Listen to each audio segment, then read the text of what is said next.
Aujourd'hui, ça s'avère vrai, parce que la manita est arrivée, mais il y avait quand même lieu de respecter l'adversaire. C'est des jeunes gens qui sont venus apprendre, mais malheureusement, ils apprennent sur l'état, parce que c'est dans un match comme celui-là, où Alain, ça nous le disait tout à l'heure, il y a eu de la vitesse, avec des jeunes gens qui veulent bien confirmer, qui veulent bien prouver au staff technique qu'il faut compter avec. C'est le cas de Ushindi Wakubanza. C'est vrai qu'il joue peut-être de la même façon, mais son intégration à l'équipe de Mazembe aujourd'hui s'illustre bien, parce que il fait peut-être ce qu'il pouvait faire en 10 matchs, mais en 2-3 matchs, il fait l'essentiel, et tout le monde est d'accord aujourd'hui que ça reste l'un des joueurs avec qui il faut compter.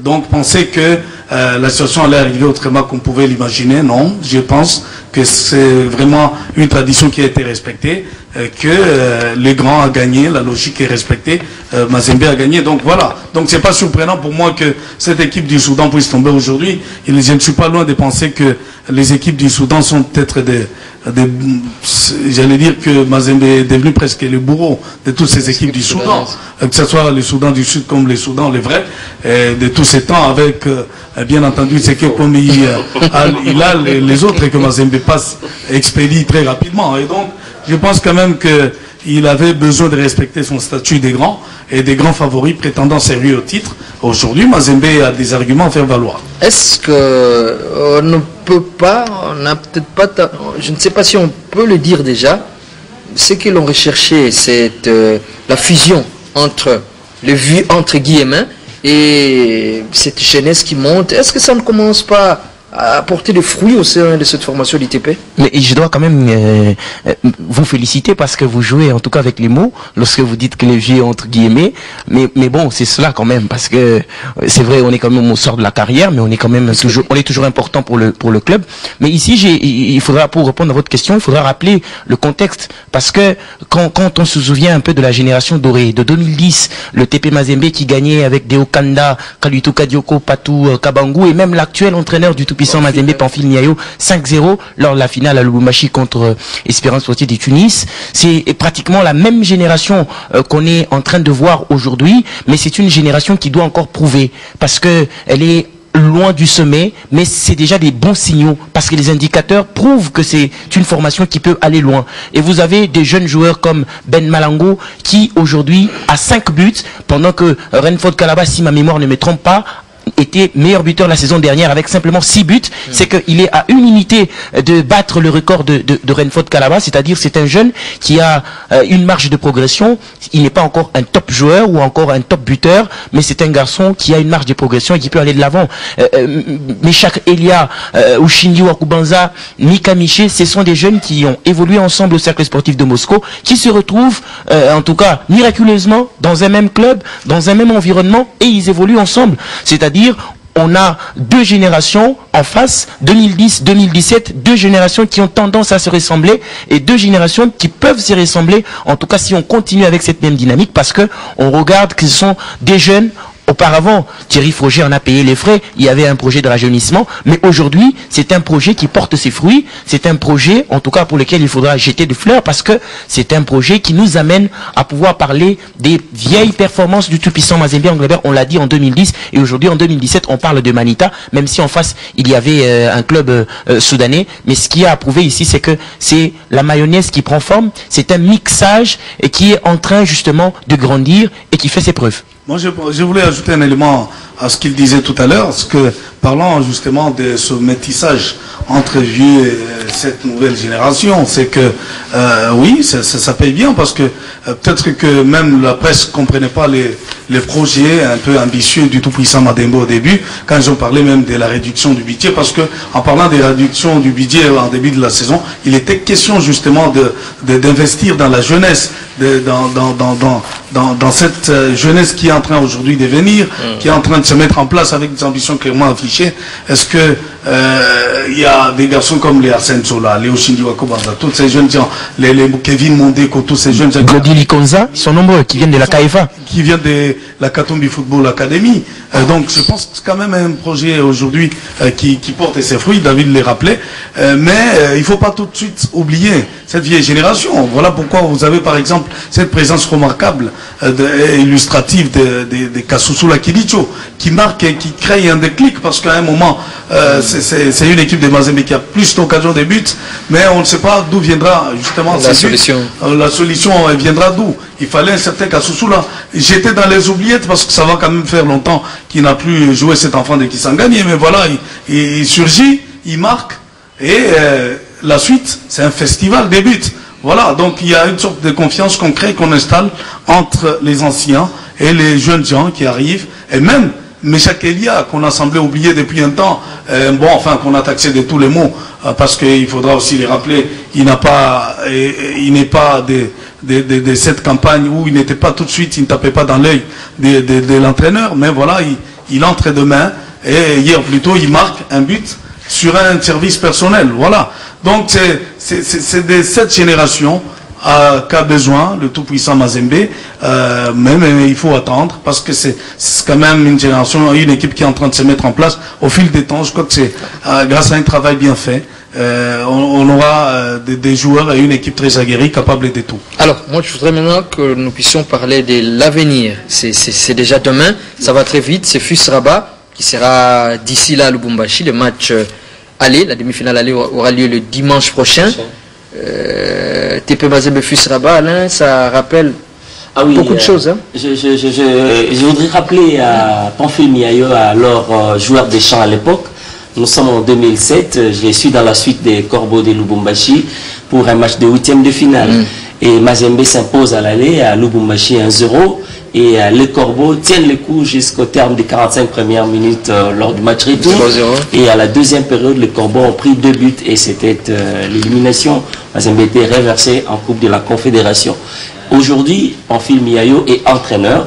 Je crois que de même qu'il a tenu un discours pour rappeler à ses hommes ce qui est arrivé, ce que Mazembe a failli connaître en 2009 face à Hilal Omdurman, il doit rappeler, tenir le même discours à ses hommes pour montrer qu'avec le retour du football marocain sur l'échiquier continental aujourd'hui, parce qu'il faut le reconnaître, le Maroc revient avec des clubs comme Wydad de Casa, FUS de Rabat, qui sont présents dans le 2 tableaux. Donc ça voudrait simplement dire que les Corbeaux doivent jouer leur qualification en finale de ces matchs aller. Ils doivent marquer davantage de buts et surtout se montrer disciplinés, travailler plus la discipline tactique. Vous savez, le football du Maghreb, c'est de la vitesse et la discipline tactique, plus des qualités mentales aussi. Heureusement, les Corbeaux sont déjà habitués à jouer les Maghrébins. Bon, aux jeunes maintenant qui ont des choses à prouver, et le staff, c'est l'un des meilleurs défis que Mazembe a s'est lancé ce dimanche face à FUS de Rabat. Dala, FUS Rabat, TP Mazembe, ça vous inspire quelque chose? Oui, bien sûr, ça m'inspire beaucoup de choses. Parce que tout à l'heure, on était en train de parler de l'ascension de cette jeunesse du TP Mazembe. Mais moi, je trouve que cette rencontre, c'est le moment. C'est le moment M que cette jeunesse doit nous prouver. Parce que quand on joue l'Afrique blanche, quand on joue le Maghreb, en tout cas c'est un football difficile. Alain Salou l'a dit tout à l'heure, et moi j'ai envie de rajouter. Vous vous souvenez, le 5 septembre ici à Kinshasa, 5 septembre il y a pas longtemps, contre la Tunisie, on a vu comment les joueurs du Maghreb sont orgueilleux, comment ils sont capables de puiser dans leurs ressources, comment ils peuvent aller loin pour pouvoir changer le cours normal du match. C'est que c'est la même chose que le TP Mazembe va rencontrer, parce que jusqu'ici les TP Mazembe n'avaient pas joué encore depuis la phase de groupe un club du Maghreb. Maintenant ça sera le FUS Rabat. On a également parlé de cette vieille histoire entre ces deux formations. C'est le moment M pour que cette rencontre, pour que cette jeunesse, j'ai envie de le dire, nous prouve qu'elle a grandi, qu'elle peut aller loin dans cette compétition. Et ici c'est le cas de le dire, Pamphile Miayo doit travailler sur la concurrence sur les postes, parce qu'il y a quand même assez de joueurs. Il y a Santé, il y a Oshindi, on a des joueurs qui peuvent jouer avec le ballon, qui ont de la profondeur, qui ont en tout cas autant de qualité. Il faudra plus à mettre un travail sur la concurrence sur les postes, mais aussi chercher à travailler dans la gestion, et la gestion sur le long terme, parce que quand vous avez des jeunes, il faudra, ce qu'il a déjà commencé à faire, donner la confiance, c'est déjà bien, mais sur le long terme, parce qu'il y a beaucoup de choses à prouver. Mais autre chose, j'aimerais chuter par là, c'est la progression ou encore la renaissance du football au niveau du Maroc. Aujourd'hui, le Maroc est en train de renaître. Regardez l'équipe nationale, regardez les clubs. Le Maroc a aligné beaucoup des clubs au niveau niveau de la compétition des interclubs, il y a Wydad Athletic Casablanca, il y a le FUS Rabat, il y a Marrakech. Donc, en fait, on a beaucoup des clubs marocains qui ont joué cette saison les interclubs de la CAF, et ce sont des clubs qui prouvent à suffisance de quoi, en tout cas, ils sont capables. Autre chose, le TP Mazembe ne joue pas le championnat ici chez nous. Le championnat, il est loin de commencer, et il finit il y a très longtemps, le 19 juillet. Mais retenez que la Botola Pro au Maroc, elle est déjà à sa 3e journée, ce qui est différent par rapport à nous. Jean-Pierre, même par rapport à ce match qui pointe à l'horizon. Mais je pense quand même que le seul bémol, c'est ce qu'il évoque, c'est ce manque de championnat, chose que nous décrions toujours. C'est malheureux parce que ça pénalise beaucoup nos clubs qui sont engagés en interclub de la Confédération africaine de football, parce que déjà qu'il faut féliciter le tout-puissant Mazembe qui essaie de faire ce qu'il fait avec les moyens des bords grâce à une politique au niveau du club. Peut-être qu'on négocie des petits matchs amicaux ça et là, mais dans l'ensemble, c'est une équipe qui aurait eu difficile à pouvoir jouer. D'autant plus qu'il n'y a même pas de championnat qui est loin d'ailleurs à venir. Mais maintenant, qu'est-ce que j'ai envie de dire? C'est que le tout-puissant Mazembe, aujourd'hui, c'est l'unique, sinon l'une des 2 formations au pays qui joue bien le club maghrébin. Mais même voilà, le problème c'est que à chaque année correspond une autre réalité.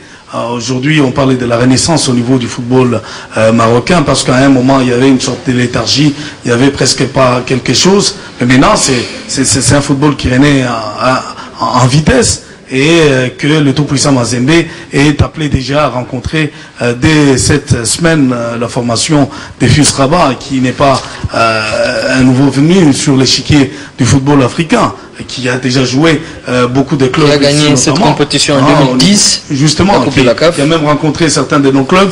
Et heureusement pour nous, ce que le tout-puissant Mazembe a déjà fait beaucoup de déplacements aussi sur le continent, notamment dans l'Afrique du Nord. Il connaît comment ça se comporte, toutes ces équipes du Maghreb. Et il est question ici de pouvoir miser sur des jeunes géants. C'est vrai, peut-être essayer aussi d'y associer l'expérience des vieux qui ont côtoyé tous ces jeunes, toutes ces équipes, et gagner, si possible, et déjà le match aller, et chercher à négocier le match nul, peut-être à la manche retour. Voilà, donc il faut rester concentré, essayer d'oublier ce qui est arrivé très rapidement, se remettre laborieusement au travail, et penser déjà à l'avenir. Voilà, signalons que cette équipe de FUS Rabat a gagné cette compétition en 2010, et cette saison a éliminé les 16 Sfaxiens, un ancien vainqueur de la compétition, on se rappelle. Sur la pelouse de Mazembe. 2013 contre le TP Mazembe, et Mazembe est tenant des titres de la compétition. Donc on va suivre peut-être une très belle affiche à la fin de cette semaine à Lubumbashi. Et surtout que Mazembe va récupérer beaucoup de ses cadres et qui sont à l'infirmerie. Exact. Alors, on va passer à la Ligue des Champions, puisque là également, il y a des cadres qui sont dans les carrés d'as. On va voir avec les affiches des demi-finales.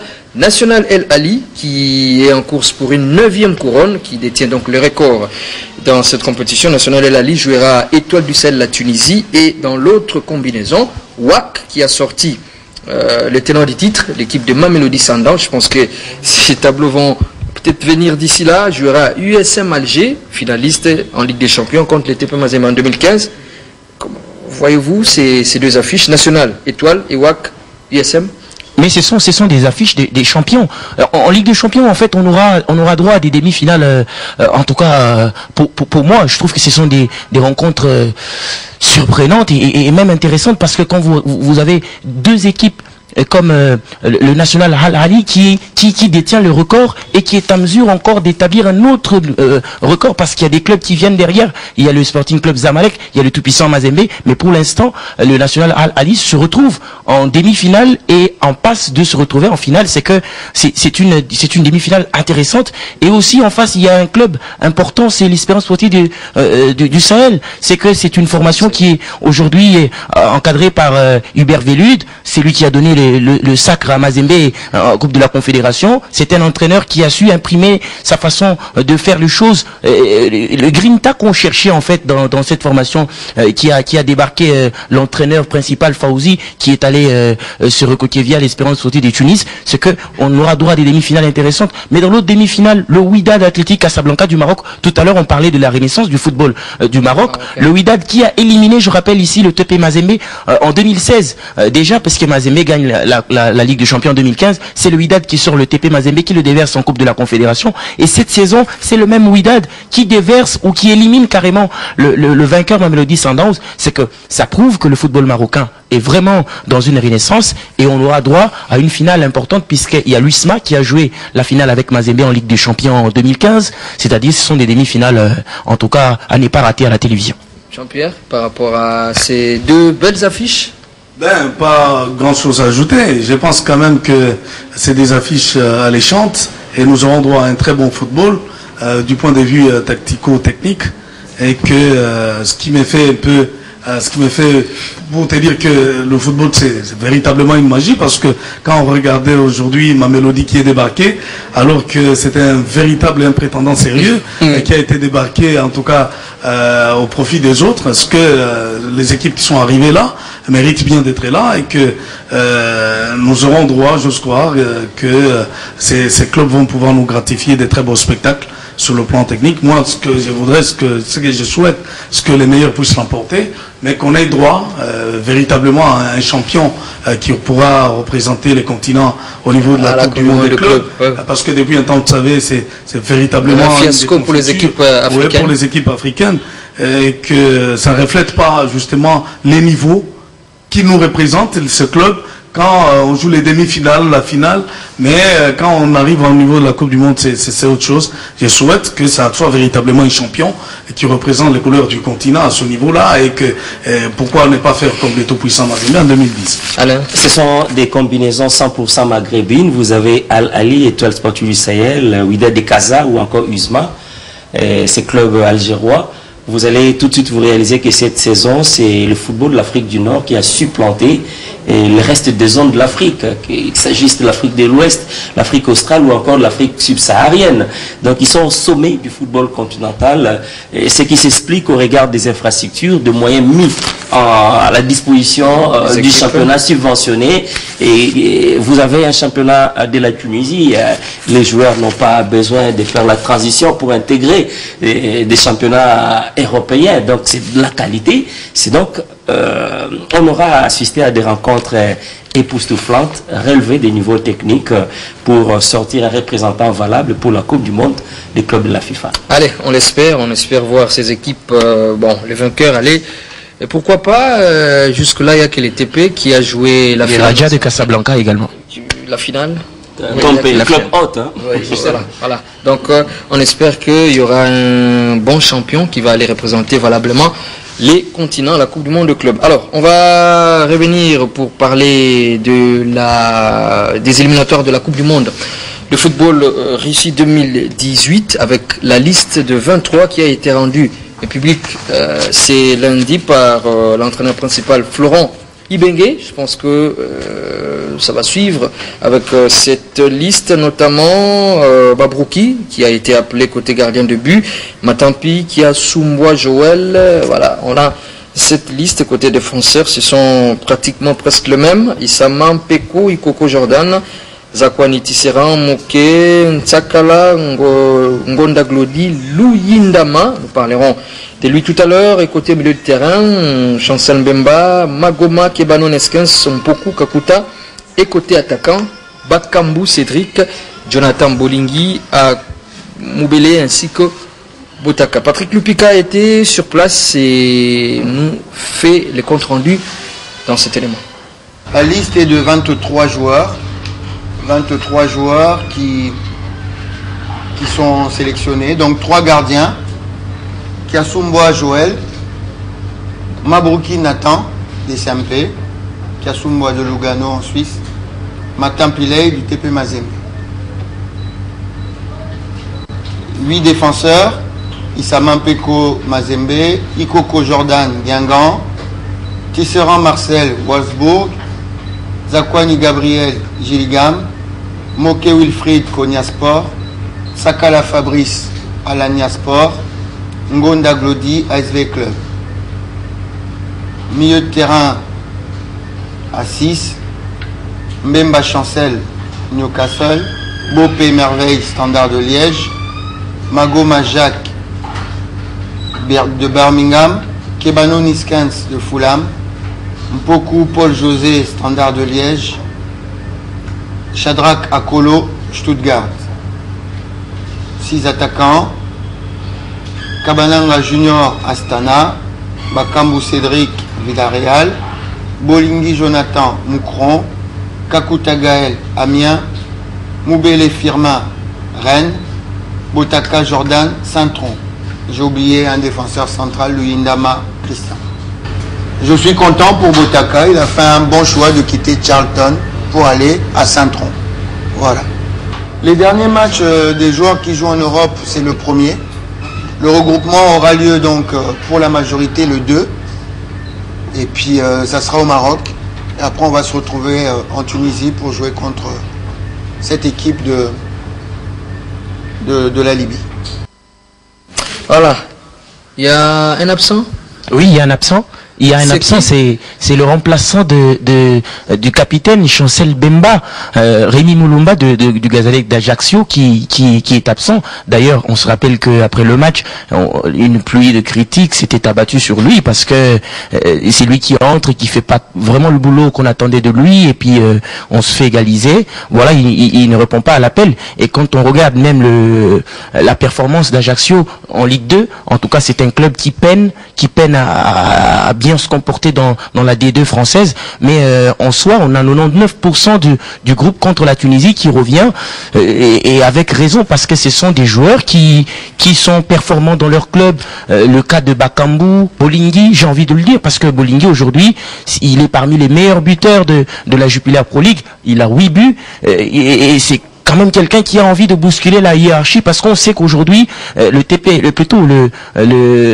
nationale on a un grand attaquant, c'est Bakambu, mais le fait de voir un autre attaquant, un autre avant-centre se produire comme ça dans un autre club, ça devrait en tout cas dire quelque chose au sélectionneur principal. Pourquoi pas un changement tactique, c'est-à-dire jouer en 4-4-2 avec 2 attaquants parce que c'est possible. On a vu un 11 de départ comme ça avec Bakambu et Dieu merci Mbokani, c'est toujours possible à l'entraîneur maintenant d'être attentif par rapport aux prestations parce que chaque lundi, on le rappelle, les prestations des Congolais à l'étranger. Mais il y a quand même l'appel de Nathan Mabrouki, le gardien du Daring Club Motema Pembe, lui qui a été titulaire après la défaite de Daring Club Motema Pembe devant le TP Mazembe ici à Kinshasa le 4-3. C'est lui qui a été titulaire et qui rappelait, ça peut toujours faire du bien à ce jeune gardien du DCMP. Il y a également Luyindama qui revient, lui qui a été en tout cas absent lors de la double confrontation contre la Tunisie et puis un début de saison compliqué parce qu'il était toujours sur le banc, parfois pas convoqué par son entraîneur en club, mais ce retour ça peut toujours faire du bien parce qu'on compte aujourd'hui 3 joueurs qui viennent du Standard de Liège, Mpoku, Merveille et Luyindama Nekadio. Alain, votre lecture par rapport à ces 23 appelés? Oui, ce sont des joueurs qui ont fait preuve d'efficacité par le passé, parce que là déjà, David Ndala vient de nous rappeler qu'il y a 2 retours dans la tanière, celui d'Ntsakala Fabrice ou encore de Luyindama, bien évidemment le gardien Nathan Mabrouki convoqué pour la première fois. Ce que je voudrais dire moi, c'est que ça fait plus de 4 décennies que la RDC, depuis sa première participation en 1974, on ne s'est plus jamais qualifié pour la phase finale de la Coupe du Monde. C'est le rêve de tous les Congolais. Et ce rêve doit se concrétiser par le trichement de cette génération dorée que Florent Ibenge a sous sa coupe. Et malheureusement, nous n'avons pas notre destin à main. Mais ce qu'il faut faire, c'est qu'il faut gagner les 2 derniers matchs, et tout en espérant un faux pas de la Tunisie. Et, de peur de les regretter au cas où la Tunisie faisait un faux pas. Donc je l'espère bien que les jeunes gens vont taper sur le ballon, vont se montrer beaucoup plus réalistes. Et malheureusement, nous avons amoindri un peu nos chances sur ces matchs de triste mémoire à Kinshasa face aux Aigles de Carthage. Bon, il faut encore garder l'espoir parce que l'espoir fait vivre. Jean-Pierre, pardon. Non mais écoutez, moi, de toutes les façons, les joueurs qui sont convoqués par Florent Ibenge, c'est tout à fait normal. Je ne vois pas, compte tenu du temps qui nous sépare donc d'aujourd'hui, d'ici au jour du match, convoquer un autre groupe de joueurs. Pourquoi en faire? Je pense que il a bien fait de reprendre 98% des joueurs qui avaient déjà été là lors de la double confrontation face à la Tunisie. Et que maintenant, il faut ajouter peut-être dans cette ossature et injecter quelques éléments, notamment à Christian Luyindama. Il est question là de renforcer les lignes défensives. Et puis, Fabrice Ntsakala peut-être les 2-3 joueurs qui viennent, essayer de prendre la température avec eux, essayer d'espérer qu'on gagne les 2 matchs. C'est possible, c'est 2 matchs de football, c'est possible qu'on gagne ces 2 matchs et que l'on puisse parler autre chose, qu'on puisse autrement écrire l'histoire du football congolais. Bon, mais maintenant, il faudra rester en pleine confiance. Voilà ce que j'ai envie de dire. Je vois quand même ces joueurs plus que déterminés à pouvoir écrire une autre page de l'histoire du football. Mais si vous permettez qu'on parle quand même du football congolais, notre championnat, qui n'a pas encore commencé, qui a commencé il y a longtemps, et quand vous regardez sur cette liste, c'est que les locaux sont quand même fauchés, parce que il y a Bangala qui n'est pas rappelé, il y a Padou Bomponga qui n'est pas non plus rappelé, seul Matampi, Vumilei et Isama ça va encore puisqu'il joue tous les week-ends avec le TP Mazembe, mais Matampi qui ne joue pas en fait, parce que depuis le match du 5 septembre, c'est Sylvain Bohou, l'Ivoirien, qui est dans les perches de Mazembe, et là aussi on va commencer à se poser des questions sur la performance de Matampi, parce que au finish il faudrait qu'on le voie à l'œuvre, qu'on le voie jouer, parce que le maçon ou encore l'artiste, on le connaît, pour parler du maçon, on le voit quand même au pied du mur, mais Matampi il est sur le banc, et puis quand on va vouloir faire le 11 de départ, ça sera toujours Matampi, et je me demande si c'est un chef coutumier, parce que il faudra quand même qu'on se pose des bonnes questions, puisqu'aujourd'hui nous sommes en train de parler d'une qualification hypothétique, parce que la rencontre contre la Libye et même la Guinée, ce n'est pas différent des rencontres des équipes qui veulent jouer par exemple la Ligue 1 ou encore le championnat d'élite, c'est-à-dire on sait que c'est la dernière journée, maintenant on est en train de regarder sur le téléphone, on joue oui, mais après on se dit mais est-ce que les autres qui jouent sur l'autre terrain, ils ont fait un bon résultat ou pas, parce que c'est le cas de le dire, mais maintenant je trouve que Florent Ibenge devrait quand même ratisser large dans la convocation des gardiens des buts. Le fait déjà d'appeler Nathan Mabrouki, c'est un bon signal, c'est un bon déclic, mais il est important quand même, surtout pour Matampi qui ne joue pas, et aussi ici il faudra prendre des mesures, question de pouvoir le booster afin de pouvoir avoir le poste de titulaire au sein de TP Mazembe. Non, mais moi je pense quand même que c'est vrai, peut-être l'inquiétude de David Ndala, elle est légitime et fondée par le fait qu'on ne peut pas en même temps dire qu'on récupère à l'équipe nationale que des joueurs qui ont beaucoup de temps de jeu, et que Matampi malheureusement n'en a pas, parce que même avec les tout-puissants Mazembe, c'est vrai, il est dit, mais c'est un problème de choix au niveau de l'équipe, au niveau des clubs. Matampi joue, mais il y a un Sylvain Gou qui est, semble-t-il, et aux yeux peut-être du staff technique du tout-puissant Mazembe meilleur par rapport à Matampi, et qu'au niveau de l'équipe nationale, malheureusement pour nous, ce que les championnats n'ont pas encore commencé, et même s'ils commençaient, est-ce que Mazembe va utiliser Matampi en lieu place de Sylvain Gou, et même si ce n'est pas le cas, au niveau il devrait s'imposer. C'est vrai, au niveau de l'équipe nationale, qu'est-ce qu'on fait? Est-ce que les Joël qui a Sumbois, est-ce qu'ils ont le même temps de jeu que Matampi Vumilei? Parce que là, je ne pense pas que ça, parce que même les championnats suisses, entre nous soit dit, c'est vrai qu'on ne les suit peut-être pas de plus près, mais je ne les vois pas là aussi être beaucoup plus compétitifs que celui de la Ligue nationale de football. C'est un problème très sérieux, c'est vrai, il faut déjà commencer à y penser. Nous saluons ce qui arrive, ce que cette convocation de ce gardien du Daring Club Pembe, c'est bien bon, mais même dans l'avenir, je pense que il faut toujours voir dans quelle mesure il faut faire tourner son effectif, surtout quand il s'agit de parler des gardiens, parce qu'on a l'impression qu'à l'allure où vont les choses, l'équipe nationale risque d'avoir des sérieux problèmes par rapport à cette situation, et que nous serons, si on regarde sur les 2 confrontations, Matampi ne répond pas. Ça, je suis tout à fait d'accord avec lui. Matampi ne répond pas tellement. Il prend des buts presque bêtes, excusez-moi les termes, mais écoutez, on n'a pas de choix, parce que là, vous allez demander à Florent Ibenge de faire quoi, par exemple? Voilà. Et j'ai aimé parce que les confrères ont fait allusion à ces championnats nationaux qui tardent à se lancer. Et ça risque de préjudicier non seulement l'équipe nationale avec des locaux ou encore des gardiens de but, parce que généralement c'est un poste réservé aux locaux. Mais il s'est fait malheureusement que la saison devrait débuter le 1er août à ma connaissance pour se clôturer le 31 mai de l'année prochaine. Selon les textes, oui. On est déjà en train de consommer un mois, on la prendra 2, et dans l'entretemps, le comité exécutif sortant à l'Assemblée générale élective à organiser pour désigner les nouveaux animateurs du comité qui va présider les 4 prochaines années. c'est là encore une grosse inquiétude. Et donc, je crois que les différents acteurs doivent se faire pression pour remettre vite de l'ordre dans la boutique et permettre au championnat de pouvoir démarrer. Et pour terminer, mais on a un sérieux problème depuis un certain temps.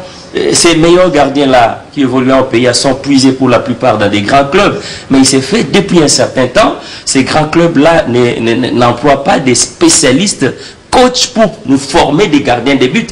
Il y a déjà carence. Donc ne soyez pas surpris que dans l'avenir, que la RDC puisse manquer un gardien idéal. Depuis la retraite de Robert Kidiaba, on n'arrive pas à trouver un portier idéal. Allez, on va dire un mot. Jean-Pierre, vous étiez dans un point de presse aujourd'hui. On a parlé de Louis Ndama. Il a été appelé au sein de la sélection. Il était question de quoi? Ben, écoutez, l'équipe de Sa Majesté Sangabalende qui a employé, vous le savez, pendant environ 3 ou 4 ans, le joueur Christian Louis Ndama. Grâce à ses prestations, il avait été transféré au tout-puissant Mazembe pour un montant, je crois, de $120 000. Et que du tout-puissant Mazembe, il est allé au Standard de Liège. Il est allé là-bas, selon le tout-puissant Mazembe, on l'aurait transféré au Standard de Liège à 115 000 euros, et que les vraies informations révèlent aujourd'hui que c'est à 500 000 euros, ce qui fait environ 700 000 $, si je ne m'abuse. Et dès lors, l'équipe de Sa Majesté Sangabalende n'est toujours pas entrée en possession de ces 40%, ce qui crée du coup une crise entre les deux équipes. Donc le tout-puissant Mazembe et l'équipe de Sa Majesté Sangabalende qui estiment que les amis du tout-puissant Mazembe, entre parenthèses, ne sont pas sérieux parce qu'ils n'ont toujours pas payé cette somme qui doit revenir à l'équipe de Sa Majesté Sangabalende. Et dès lors, ils se sont adressés à la Fédération Congolaise de Football d'Association qui malheureusement n'a pas répondu, n'a pas réservé une suite favorable à l'équipe de Sangabalende. Alors les comités dirigé par Alphonse Ngoïsa Kassanji veut s'en aller en guerre contre l'équipe du tout-puissant Mazembe, aller justement solliciter la Fédération internationale de football d'association parce qu'au niveau du pays on estime que rien n'est fait. Ce sont les termes du chargé de communication. Je vais vous proposer peut-être avec votre... Je pense qu'on va aller, on va suivre Vincent Ngoï qui est le chargé de communication de cette équipe de Sangabalende en parler et puis on pourra peut-être revenir dessus. On va aller.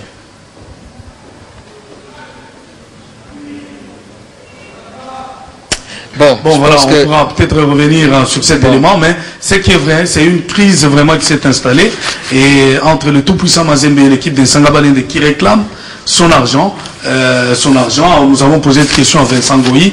Il dit c'est une somme qui s'élèverait à 120 000 $ encore. C'est que pour le comité de Sangabalende, il peut faire l'affaire avec cela. Et là, c'est aussi là le plus grand problème du tout-puissant Mazembe, parce que depuis un temps, de nombreux dossiers relatifs aux finances, on ne sait pas les résoudre.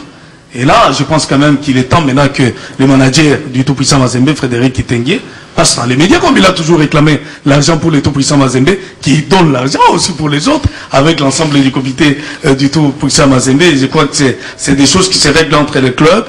Mais en tout cas, ils sont plus déterminés à en finir une fois pour toutes avec cette équipe de tout-puissant Mazembe qui doit remettre Sangabalende dans ses droits. C'est tout à fait normal. L'argent, on en a besoin pour essayer de se renforcer au niveau de l'équipe. Allez, on va tenter de suivre Vincent qui est le chargé de communication de la formation de Sangabalende. Bon, je pense qu'on aura cet élément dans nos prochaines éditions. Alors, on va parler d'un autre sujet. C'est l'homologation du stade Joseph Kabila Kabange de Kindu. La nouvelle est tombée, je pense, mardi, pendant la semaine. Une bonne chose pour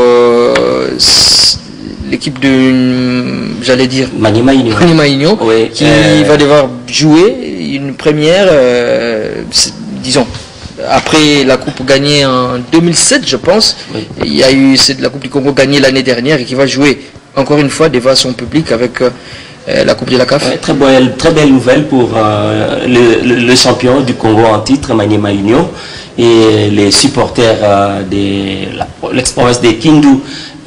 Avec ces bijoux, le stade Joseph Kabila Kabange, ses supporters auront à soutenir leur club à domicile parce que le stade est homologué par la FIFA, donc autorisé d'accueillir des rencontres internationales. David, un mot par rapport à cette bonne nouvelle? Oui, mais en tant que citoyen congolais, je crois que c'est une bonne nouvelle parce que voilà, on a joué un match de la Super Coupe l'année dernière. Il y a également les préliminaires ou encore la phase finale de la Coupe du Congo qui s'est déroulée sur place. On a vu à la fois les choses à améliorer parce que c'est vrai, c'est une bonne chose, mais il y a également des choses à améliorer, à mettre à niveau ce terrain parce que s'il faudra par exemple organiser une compétition telle que le CHAN ou encore la CAN, on va devoir remettre à niveau ce stade et je trouve que c'est ce qu'il faudra faire parce que pour l'instant ce n'est pas encore un top stade entre nous, il faut le dire, mais il faudra tenir compte en fait des ces quelques améliorations à faire parce que le premier match, ce qui est important, c'est pour Maniema Union parce que aujourd'hui on a vu combien de monde drainé par une rencontre, surtout dans ce nouveau stade. Et donc, c'est une bonne chose pour Maniema Union qui va jouer ce stade devant son public. Kadima? Moi, je pense quand même que c'est une très bonne chose pour la population du Maniema. Vous savez, c'est une population qui a beaucoup souffert des manques de très beaux spectacles. Aujourd'hui, que Maniema Union a réussi à se qualifier pour la Coupe de la Confédération et qu'il y ait des équipes, il peut arriver que Al-Hilal El-Obeid a joué à Kinto, c'est une très bonne chose.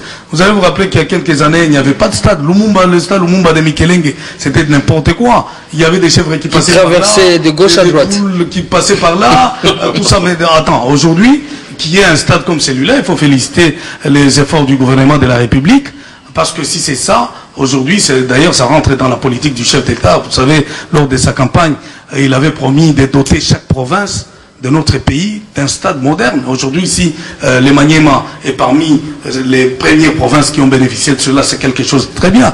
Demain, ça sera Sangabalende avec son stade Kachalabonzola ou encore stade Lumumba de Matadi. C'est des efforts que nous encourageons. Nous voulons bien que Claude Nyamugabo, par exemple, aujourd'hui, essaie de s'adonner aux travaux de réhabilitation du stade de la Concorde de Kadoutou. Vous voyez, c'est des efforts qu'il faut progressivement saluer. Et aujourd'hui, Kindu, grâce à Maniema Union, c'est quelque chose.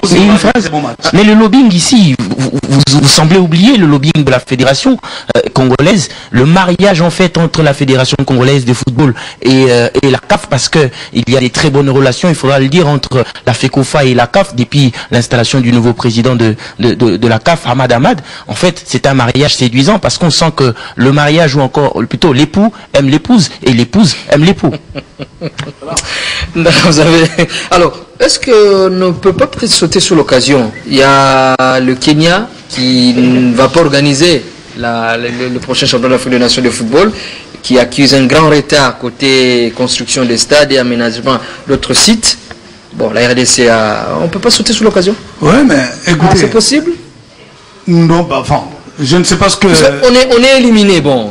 On ne peut pas sauter sur l'occasion. Je ne sais pas ce que disent les textes, mais écoutez, la RDC c'est quand même l'un des 54 pays africains. Pourquoi vous pensez que l'élimination de la RDC ne peut être récompensée que parce qu'il y a retrait du Kenya? Non. Je n'amène pas les choses dans ce sens-là. Oui, oui. Pratiquement, on n'est pas qualifié pour le CHAN. Non, nous ne sommes pas qualifiés. Pourquoi ne pas prendre l'organisation? Je pense quand même que nous n'avons plus que 4 mois, si je ne m'abuse. 3 mois et demi. 3 mois et demi. Mais écoutez, les infrastructures sportives, ça demande quand même quelques temps. On aurait bien voulu que ce soit à la RDC qui organise ce CHAN, mais malheureusement, ça ne sera pas fait. C'est malheureux pour les Kenyans qui pouvaient bien organiser cela, mais ils ont peut-être pris du retard avec l'environnement politique qui ne les permet pas. Vous le savez, les élections qui se sont tenues là-bas, elles sont d'ailleurs à refaire, si je ne m'abuse, au mois d'octobre. Au mois d'octobre, oui. Au mois d'octobre. Et donc une deuxième organisation du scrutin présidentiel. Et tout ça, ça fait que les Kenyans n'ont pas construit comme ils devaient le faire.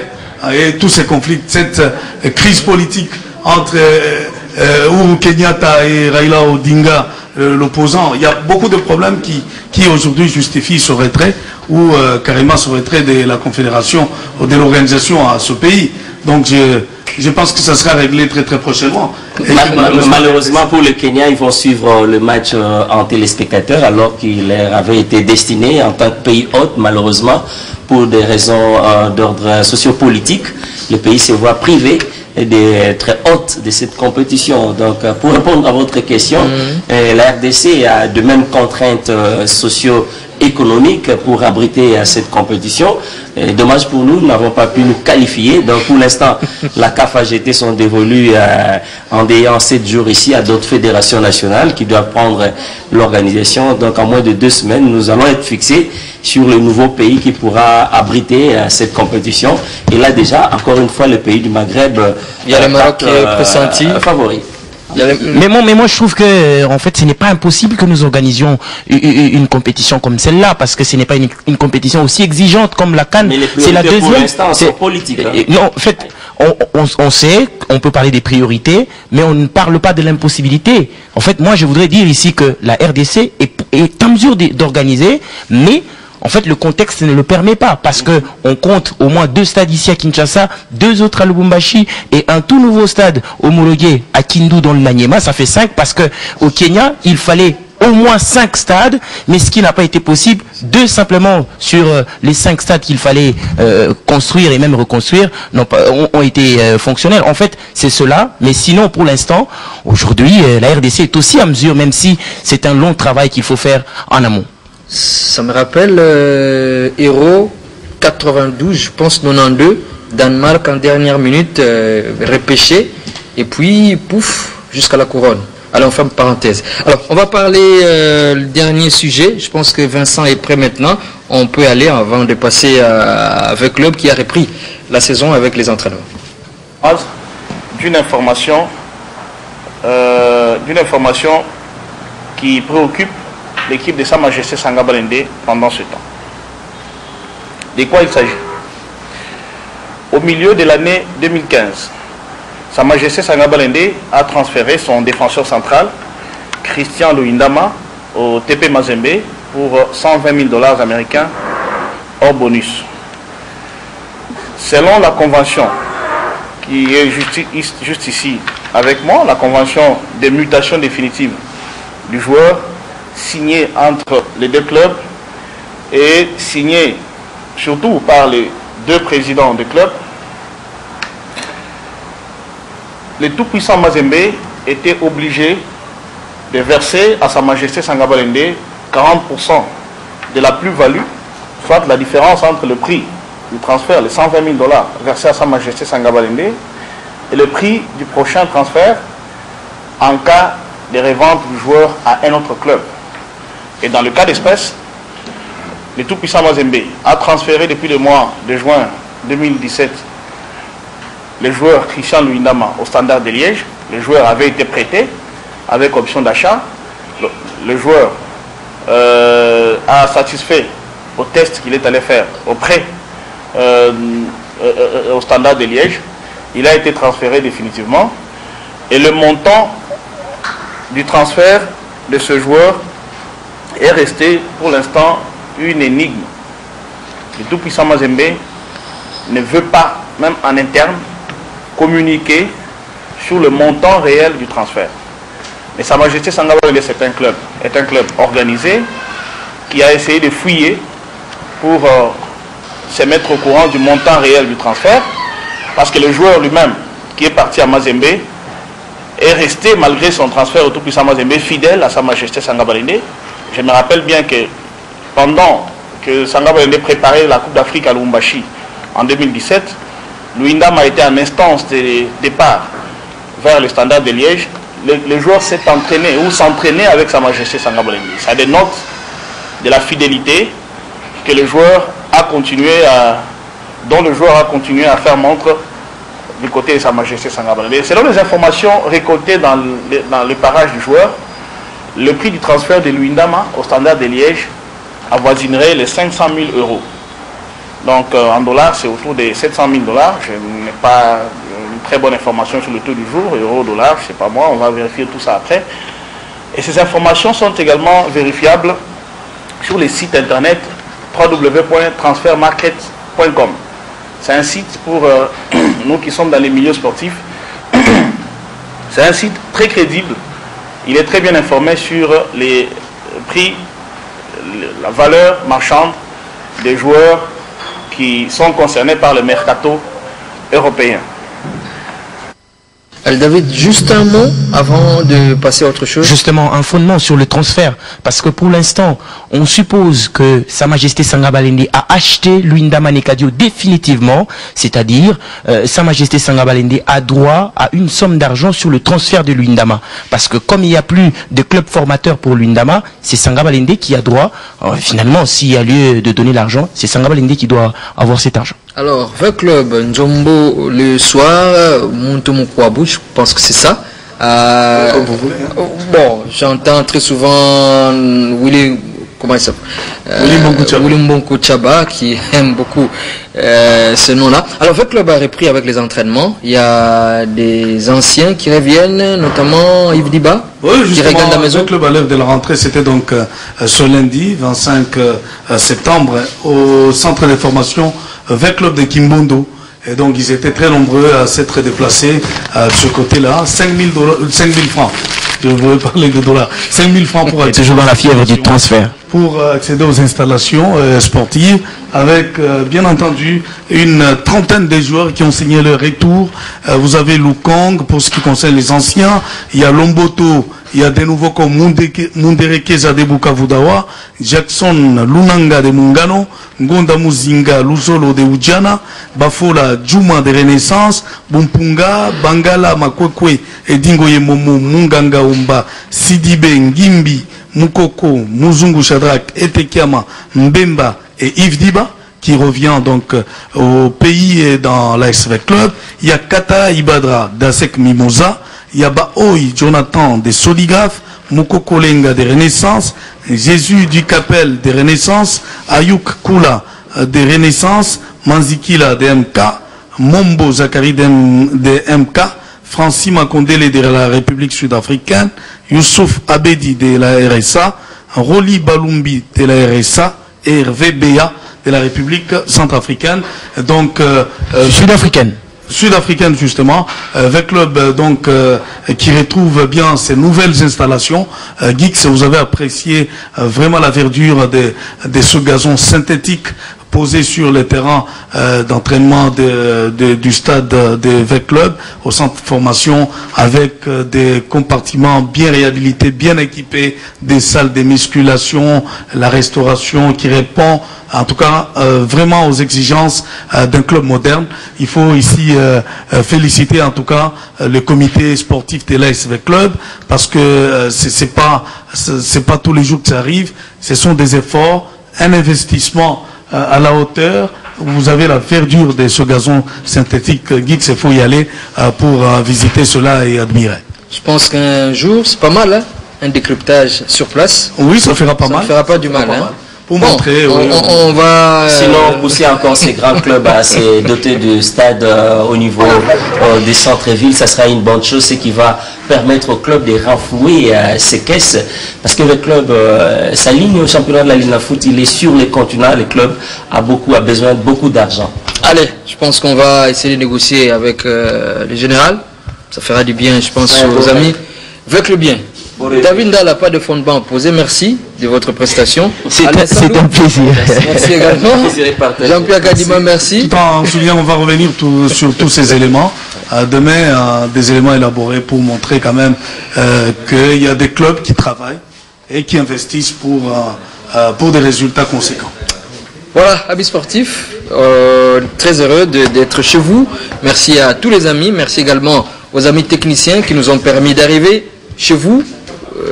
Nous vous retrouvons déjà, c'est mardi 19h pour un autre moment de sport sur Digital Congo Télévision avec Massango. Bonsoir chez vous. Merci.